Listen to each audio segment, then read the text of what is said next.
Hello बच्चों, combo classes में आपका बहुत बहुत स्वागत है। आज की क्लास में हम पढ़ेंगे इलेक्ट्रिकल कैपेसिटेंस के बारे में। इलेक्ट्रिकल कैपेसिटेंस क्या होता है, उसके पहले हम पढ़ेंगे कंडक्टर क्या होते हैं, इंसुलेटर क्या होते हैं, साथ ही साथ डाइलेक्ट्रिक्स क्या होते हैं, फ्री इलेक्ट्रॉन्स क्या होते हैं और बाउंडेड इलेक्ट्रॉन्स क्या होते हैं, है ना। फ्री चार्ज क्या होते हैं और बाउंडेड चार्ज क्या होते हैं, इनके बारे में हम सबसे पहले पढ़ेंगे। ये हमारा बहुत ही ज्यादा इंपॉर्टेंट टॉपिक है। इलेक्ट्रिक अगर स्टार्ट से पढ़ें तो सबसे पहली बात आती है कंडक्टर और इंसुलेटर और सेमीकंडक्टर की। इस चैप्टर में हमें जनरली सेमीकंडक्टर के बारे में नहीं पढ़ना है, लेकिन हमें पढ़ना है कि कंडक्टर क्या होता है, इंसुलेटर क्या होता है और साथ ही साथ डाइलेक्ट्रिक्स क्या होते हैं। तो जनरली हम उसको केवल समझा देंगे होता क्या है। कंडक्टर में हम लोगों ने कहा था, कंडक्टर में कि एक ऐसे मटेरियल्स या ऐसे वायर, ऐसे कंडक्टर्स जिनमें करंट फ्लो हो सके, या फिर हम कहें कि जिनमें फ्री इलेक्ट्रॉन्स अवेलेबल हो। क्या हो? फ्री इलेक्ट्रॉन्स अवेलेबल हो, तो उस तरह के मटेरियल को हम कंडक्टर कहते हैं। यही फ्री इलेक्ट्रॉन इलेक्ट्रिक एनर्जी को एक एंड से दूसरे एंड तक ले जाने के लिए रिस्पॉन्सिबल होते हैं। यानी कि हमने कहा एक ऐसा मटेरियल, ऐसे मटेरियल जिनमें फ्री इलेक्ट्रॉन्स अवेलेबल हो, तो उस तरह के मटेरियल को हम कंडक्टर कहते हैं। या फिर कह सकते हैं ऐसे मटेरियल जिसमें करंट फ्लो हो सके, उस तरह के मटेरियल्स को हम क्या कहते हैं? कंडक्टर कहते हैं, है ना। दूसरी बात है, जितने भी मेटल्स हैं ये सभी किसमें आते हैं? कंडक्टर में आते हैं। All the metals are conductor. सभी तरह के मेटल्स में, जितने भी मेटल्स हैं, सभी में करंट फ्लो हो सकता है, होता है ना। किसी में कम होता है, किसी में ज्यादा होता है। हम इसकी भी बात आगे वाले चैप्टर्स में करेंगे कि किस तरह के मटेरियल में करंट तेजी से फ्लो होगा और किस तरह के मटेरियल में करंट धीरे धीरे फ्लो होगा, है ना। अब हमारी बात बचती है इंसुलेटर किसको कहते हैं और डाइलेक्ट्रिक्स किसको कहते हैं, है ना। तो इंसुलेटर और डाइलेक्ट्रिक्स दोनों ही सेम होते हैं। इनमें जो होता है फ्री इलेक्ट्रॉन्स नहीं अवेलेबल होता। फ्री इलेक्ट्रॉन्स इनमें क्या होता है? अवेलेबल नहीं होता। जब इनको किसी इलेक्ट्रिक सोर्स से, जस्ट लाइक सेल या बैटरी से कनेक्ट करते हैं, तो इनमें कोई भी फ्री इलेक्ट्रॉन जब अवेलेबल नहीं है, तो एनर्जी को, इलेक्ट्रिकल एनर्जी को एक पॉइंट से दूसरे पॉइंट तक ले जाने के लिए कोई चार्ज कैरियर अवेलेबल नहीं होता। तो इस तरह के मटेरियल को हम कहते हैं इंसुलेटर या डाइलेक्ट्रिक्स। यानी ऐसे मटेरियल्स जिनमें करंट फ्लो ना हो सके, तो इस तरह के मटेरियल्स को हम क्या कहते हैं? इंसुलेटर कहते हैं या फिर डाइलेक्ट्रिक्स कहते हैं। बात क्लियर है। इसी के साथ साथ हमारा एक टॉपिक आता है सेमीकंडक्टर का। हम लोग आगे पढ़ेंगे, इसके बारे में ब्रीफली पढ़ेंगे सेमीकंडक्टर क्या होता है। तो सेमीकंडक्टर की अगर हम बात करें, तो ऐसे मटेरियल्स जिसमें करंट पार्शियली पास होता है, स्टार्टिंग में नहीं होता, बट जब थोड़ा सा टेम्परेचर वगैरह बढ़ाते हैं तो इसमें करंट फ्लो होना स्टार्ट हो जाता है। तो इसमें जो इंसुलेटर में आता है, जितने भी नॉन मेटल्स हैं वो सभी इंसुलेटर्स में आ जाते हैं। और सेमीकंडक्टर में सिलिकॉन हो गया, जर्मेनियम हो गया, ये सभी किसमें, ये दोनों किसमें आते हैं? ये सेमीकंडक्टर में आते हैं। इनके आउटर मोस्ट सेल में 4 इलेक्ट्रॉन होता है, यानी कि ये कोवैलेंट बॉन्ड बनाते हैं, शेयरिंग करके बॉन्ड बनाते हैं। और इस तरह के मटेरियल को हम क्या कहते हैं? सेमीकंडक्टर के नाम से जानते हैं। ये स्टार्टिंग में रूम टेम्परेचर पर इनमें कोई भी फ्री इलेक्ट्रॉन्स अवेलेबल नहीं होता, लेकिन जब इनका टेम्परेचर इंक्रीज किया जाता है तो कुछ बॉन्ड ब्रेक हो जाते हैं, और बॉन्ड ब्रेक होने के कारण उनमें कुछ फ्री इलेक्ट्रॉन्स और होल्स अवेलेबल हो जाते हैं, जो करंट को कंडक्ट करने के लिए रिस्पॉन्सिबल हो जाते हैं, और वही करंट को एक जगह से दूसरी जगह तक लेकर के जाते हैं। हम इसको ब्रीफली पढ़ेंगे क्लास 12th के सबसे लास्ट वाले चैप्टर में, semiconductor and semiconductor devices, transistor, diode. उस चैप्टर में हम इसको बहुत ज्यादा ब्रीफली पढ़ेंगे, अच्छे से पढ़ेंगे, है ना। अब आता है फ्री चार्जेज क्या होता है और बाउंडेड चार्जेज क्या होता है। फ्री चार्जेज का मतलब ये हुआ कि ऐसे इलेक्ट्रॉन्स हम जानते हैं, जैसे अगर बात करें हम लोग एल्युमिनियम की बात करें, एल्युमिनियम में अगर देखें तो इसका इलेक्ट्रॉनिक कॉन्फ़िगरेशन अगर देखें तो कितना होगा 2 8 and 3 होगा, 13 इसका एटॉमिक नंबर होता है, 2 8 and 3 इसका हो जाएगा इलेक्ट्रॉनिक कॉन्फ़िगरेशन। अगर इसको हम सेल में डिस्ट्रीब्यूट करें तो ये हो गया न्यूक्लियस, ये क्या हो गया न्यूक्लियस, ये फर्स्ट सेल जिसमें 2 इलेक्ट्रॉन होगा, ये सेकेंड सेल जिसमें 8 इलेक्ट्रॉन होगा, कितने होगा 8 इलेक्ट्रॉन लिख दे रहे हैं, और ये लास्ट सेल जिसमें कितने अवेलेबल इलेक्ट्रॉन्स होंगे 3 इलेक्ट्रॉन। तो अगर देखें तो हम इस न्यूक्लियस का इन दोनों इलेक्ट्रॉन्स पर इफेक्ट ज्यादा होगा, ज्यादा तेजी से अट्रैक्ट किया होगा, और इनके पर अब क्या होगा थोड़ा सा पहले से वीक फोर्स लग जाएगा, और लास्ट वाले सेल पर बहुत ही ज्यादा वीक फोर्स लगा होगा, बहुत ही ज्यादा कम इफेक्ट हुआ होगा न्यूक्लियस का।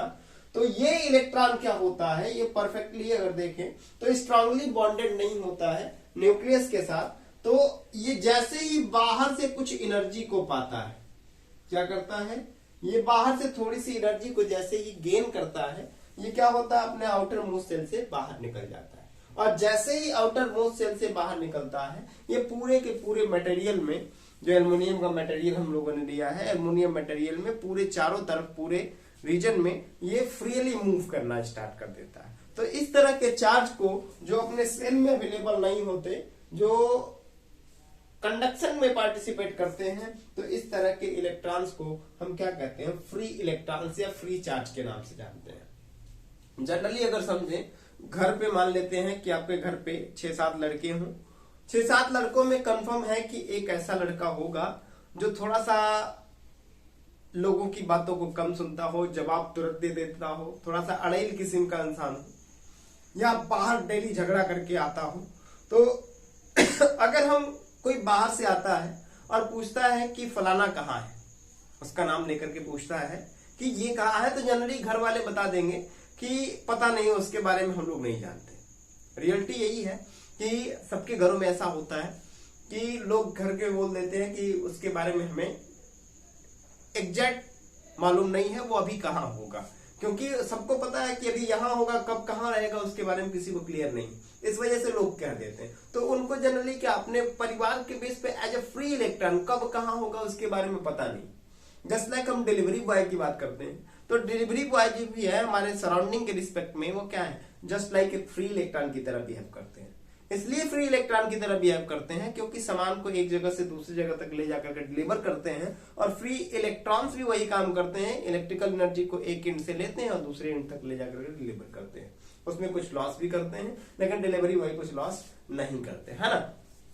तो ऐसे इलेक्ट्रॉन्स जो क्या होते हैं, आउटर मोस्ट सेल में होते हैं, और जिनके ऊपर न्यूक्लियस का बहुत ज्यादा कम इफेक्ट होता है। जैसे ही बाहर से थोड़ी एनर्जी दी जाती है तो वो अपने बॉन्ड को ब्रेक करके अपने सेल से बाहर निकल जाते हैं और पूरे मटेरियल में फ्रीली मूव करने लगते हैं। तो इस तरह के चार्ज को हम क्या कहते हैं, फ्री चार्ज कहते हैं। और जनरली इलेक्ट्रॉन निकला है, इस वजह से हम इसको फ्री चार्ज ना कह के क्या कह देंगे, फ्री इलेक्ट्रॉन का नाम दे सकते हैं।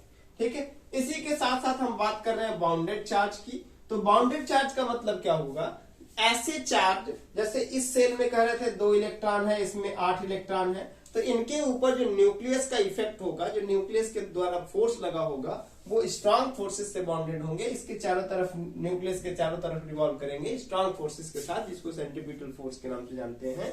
तो इस तरह के चार्ज जो न्यूक्लियस में इनर मोस्ट सेल में एग्जिस्ट करते हैं, आउटर में नहीं, जिनके ऊपर न्यूक्लियस का ज्यादा इफेक्ट पड़ा होता है, उनको कितनी भी एनर्जी दी जाती है या लिमिट से ज्यादा एनर्जी देने के बाद तब जाकर के ब्रेक होते हैं, पहले ब्रेक नहीं होते। तो इस तरह के चार्ज को बाउंडेड चार्ज कहते हैं। और ये जो है इलेक्ट्रिसिटी को फ्लो कराने में, करंट कंडक्शन में पार्टिसिपेट नहीं करते, क्योंकि वो तो अपने न्यूक्लियस में रहते हैं। तो इलेक्ट्रिकल एनर्जी को ढो करके एक जगह से दूसरी जगह तक ले जाने में ये पार्टिसिपेट नहीं करते। तो बाउंडेड जो चार्जेज हैं, they are not responsible to flow the electric current या to conduct the electricity, but only free electrons are responsible to the flow of current. Free electrons अगर नहीं होते तो उस कंडक्टर में, उस मटेरियल में करंट फ्लो नहीं होता। जैसा कि अभी हम लोगों ने इंसुलेटर में पढ़ा है ना, इंसुलेटर में अभी हम लोगों ने यही बात किया है कि ऐसे मटेरियल या इलेक्ट्रिक्स में ऐसे मटेरियल जिसमें फ्री इलेक्ट्रॉन्स अवेलेबल ना हो, तो उस तरह के मटेरियल्स को हम क्या कहते हैं, है ना, इंसुलेटर कहते हैं या फिर डाइलेक्ट्रिक्स कहते हैं। आज का जो हमारा मेनली टॉपिक है वो है इलेक्ट्रिकल कैपेसिटेंस। क्या है हमारा? Electrical capacitance. इलेक्ट्रिकल कैपेसिटेंस का मतलब क्या होता है? जैसे अगर कोई हमारे पास वायर है, कंडक्टर है, मटेरियल है, अगर उसको चार्ज दिया जाए और चार्ज देने के बाद फिर से अगर चार्ज को रिमूव कर लेते हैं तो वो चार्ज को अपने अंदर होल्ड करने की टेंडेंसी रखता है। चार्ज को कितने समय तक, कितने ज्यादा समय तक, कितने अमाउंट ऑफ चार्जेस को अपने अंदर होल्ड करके रख सकता है, उसी को हम कहते हैं इलेक्ट्रिकल कैपेसिटेंस के बारे में। इलेक्ट्रिकल कैपेसिटेंस तो हमने डिफिनेशन लिखा, the property of a conductor. क्या लिखा?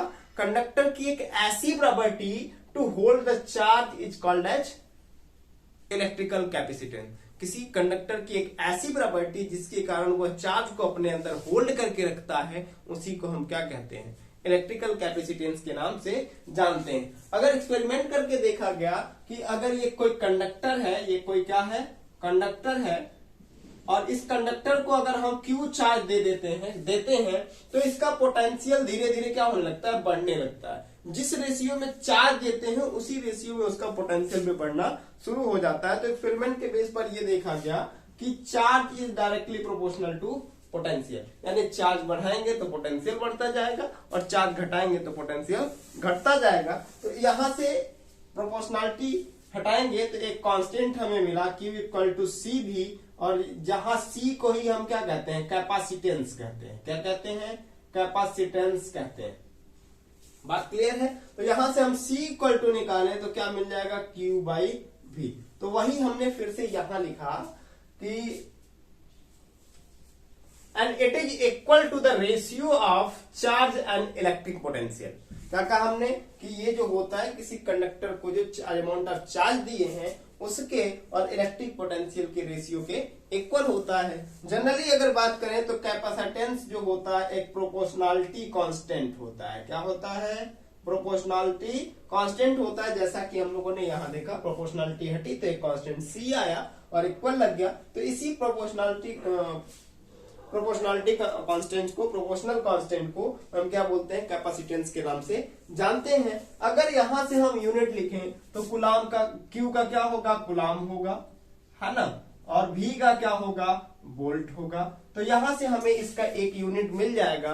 क्या मिल जाएगा? कुलाम पर वोल्ट। क्या लिखा हमने? इट्स SI यूनिट इज कुलाम पर वोल्ट, जो कि हमने यहां लिखा है। और इसी को हम लोग फैराड के नाम से भी जानते हैं, जिसको कैपिटल F से हम लोग डिनोट करते हैं। बात क्लियर है? अब देखते हैं कि 1 फैराड जो होता है 1 कुलाम पर वोल्ट के इक्वल होता है। साथ ही साथ 1 माइक्रो, माइक्रो का मतलब क्या होता है? कहीं भी अगर माइक्रो आ जाता है तो मतलब 10⁻⁻⁶, है ना। कहीं भी माइक्रो आ जाता है, कहीं भी पीको आ जाता है, पीको का मतलब होता है 10⁻12। कहीं भी नैनो आ जाता है, क्या आ जाता है? नैनो। नैनो आ जाता है, नैनो कार आ जाता है, तो तुरंत हम लगा देते हैं 10⁻⁹। अगर कहीं भी एंगस्ट्राम आ जाता है तो तुरंत हम लगा देते हैं 10⁻10। अब उसके आगे 1 एंगस्ट्राम दिया है, जैसे वहां पीको फैराड दिया था तो 10⁻12 पीको को हटाने के लिए फैराड उसी तरह से रह गया। बात क्लियर है? साथ ही साथ हम बात करेंगे कि इसका डायमेंशन क्या होता है। तो हमें सबसे पहली बात है कि Q का डायमेंशन याद होना चाहिए। तो Q का डायमेंशन क्या होता है देख लेते हैं। Q का डायमेंशन जो होता है हमारा 80 होता है ना। Q का डायमेंशन 80 हो गया। और साथ ही साथ V का डायमेंशन हम लोगों ने लिखा था, तो इसको देखें तो V का डायमेंशन हम लोगों ने क्या लिखा था? V इक्वल टू हम लोग जानते हैं W/Q0, और W का डायमेंशन हम लोगों ने लिखा था ml2T-2, और Q का हो गया 80, है ना। तो यहां से हम लिखेंगे, कितना लिखेंगे?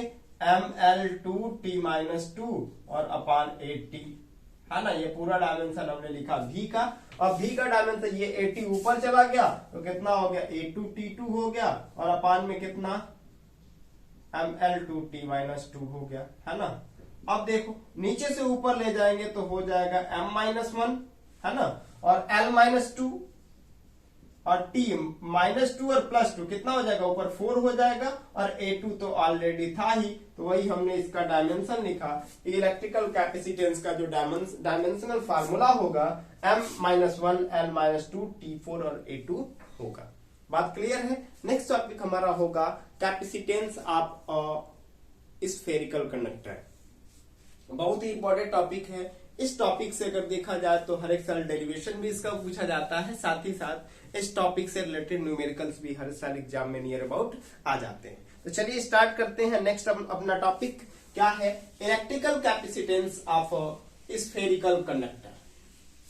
ठीक ना, एकदम सिंपल सा इसका भी टेक्निक है। अगर आप लोगों ने गॉस थ्योरम अच्छे से पढ़ा होगा, अगर गॉस थ्योरम आप लोगों ने पढ़ा होगा अच्छे से, तो आराम से सॉल्व कर लेंगे। क्या कह रहे हैं, इलेक्ट्रिकल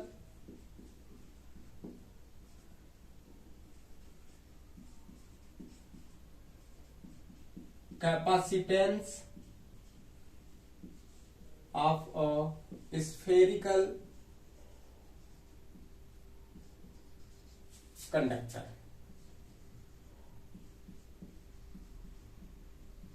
है ना। Electrical capacitance of a spherical conductor, है ना। यानी एक कोई स्फेरिकल कंडक्टर है और उसका हमें कैपेसिटेंस निकाल करके बताना है। मान लेते हैं कि ये एक कोई स्फेरिकल कंडक्टर है। क्या है, स्फेरिकल कंडक्टर है। जब हम इसको प्लस क्यू देते हैं, मान लेते हैं, तो लिखते चलते हैं, let a spherical conductor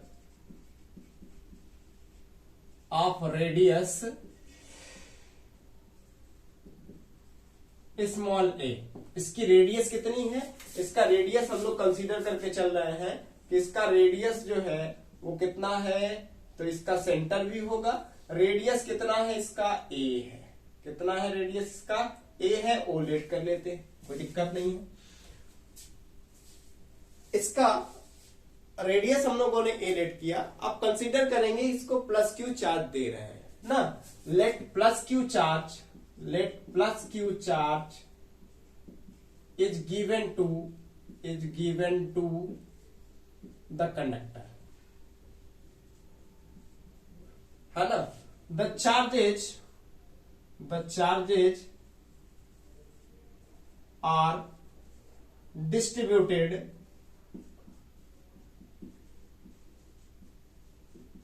on the surface क्या कहा हम लोगों ने कि ये जो चार्ज होगा, प्लस क्यू चार्ज जो हम दे रहे हैं, इसके क्या होगा, सरफेस पर डिस्ट्रीब्यूट हो जाएगा। क्या हो जाएगा, इसके सरफेस पर डिस्ट्रीब्यूट हो जाएगा। और जब सरफेस पर डिस्ट्रीब्यूट होगा, अंदर कोई चार्ज नहीं है, तो कंफर्म है कि अंदर इलेक्ट्रिक फील्ड कितना होगा, जीरो होगा, जिसको हम लोगों ने इलेक्ट्रोस्टैटिक शील्डिंग के नाम से पढ़ा था और गॉस के एप्लीकेशन में लास्ट वाले में हम लोगों ने पढ़ा था, है ना। Plus Q on the surface we have to find, क्या फाइंड करना है, find the capacitance due to this. हमें इसके थ्रू कैपेसिटेंस की वैल्यू कैलकुलेट करके बतानी है ना। तो so the electric potential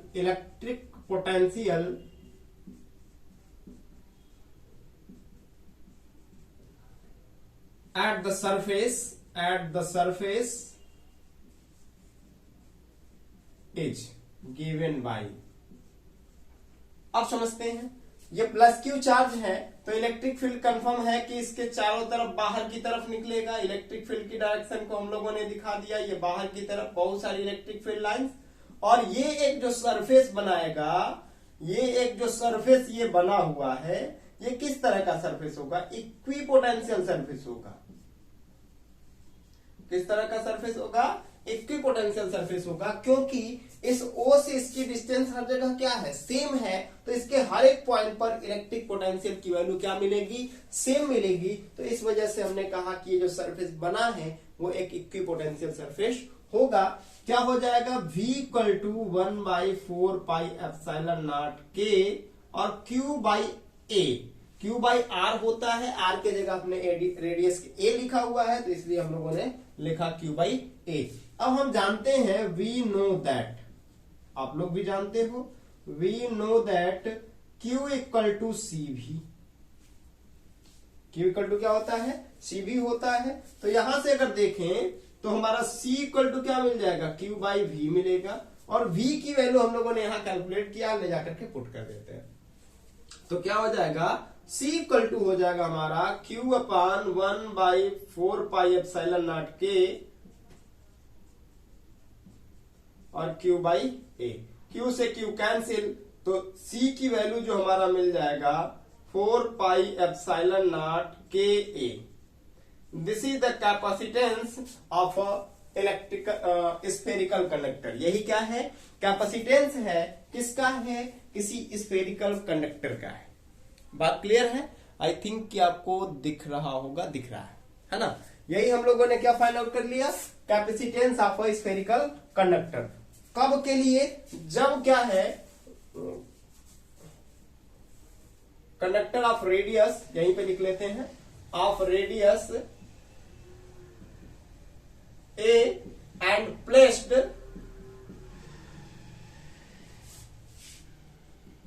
in a dielectric medium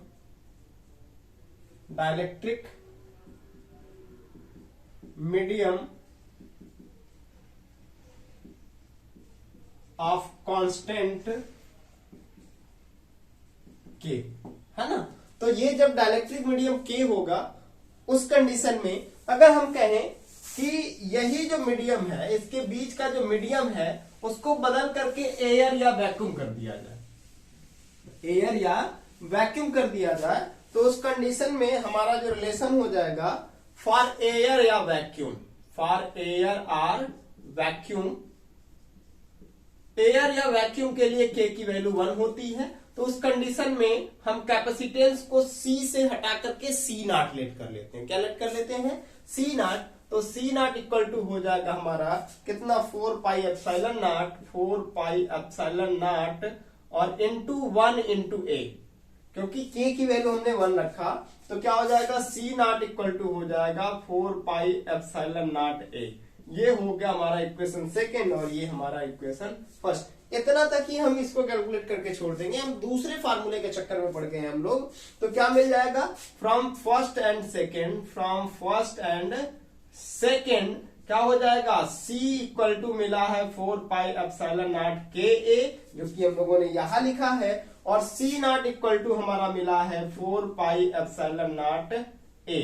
दोनों का डिवाइड कर लेते हैं, तो यहां से 4πε0 कैंसिल और यहाँ A कैंसिल, तो C अपान हमें C नॉट की वैल्यू जो मिल जाएगा वो क्या मिल जाएगा, K। तो C इक्वल टू क्या मिल गया, KC नॉट। इसका मतलब ये हुआ कि अगर कोई कैपेसिटर है, कंडक्टर है, और किसी डायलेक्ट्रिक मीडियम में रख दिया जाए, और उसके पहले दिया हो कि जब एयर या वैक्यूम में रखा है उसका कैपेसिटेंस C नॉट है, तो हम डायलेक्ट्रिक मीडियम का डायलेक्ट्रिक कांस्टेंट की वैल्यू रख करके हम उसको निकाल सकते हैं कि जब वो किसी डायलेक्ट्रिक मीडियम में रखा गया होगा तो उसका कैपेसिटेंस कितना होगा। बात क्लियर है? तो आज की क्लास में बस इतना ही, मिलते हैं जल्दी ही नेक्स्ट वीडियो में। धन्यवाद। अगर आप हमारे चैनल पर नए हैं तो सब्सक्राइब करिए, लाइक करिए और शेयर करना मत भूलिए। और अगर आप हमारे चैनल पे पहले से हैं तो आप लगातार मेरी वीडियो देखते रहिए, खूब सारा प्यार दीजिए, खूब सारा आशीर्वाद दीजिए, और साथ ही साथ लाइक करिए, शेयर करिए और कमेंट करना मत भूलिए। धन्यवाद।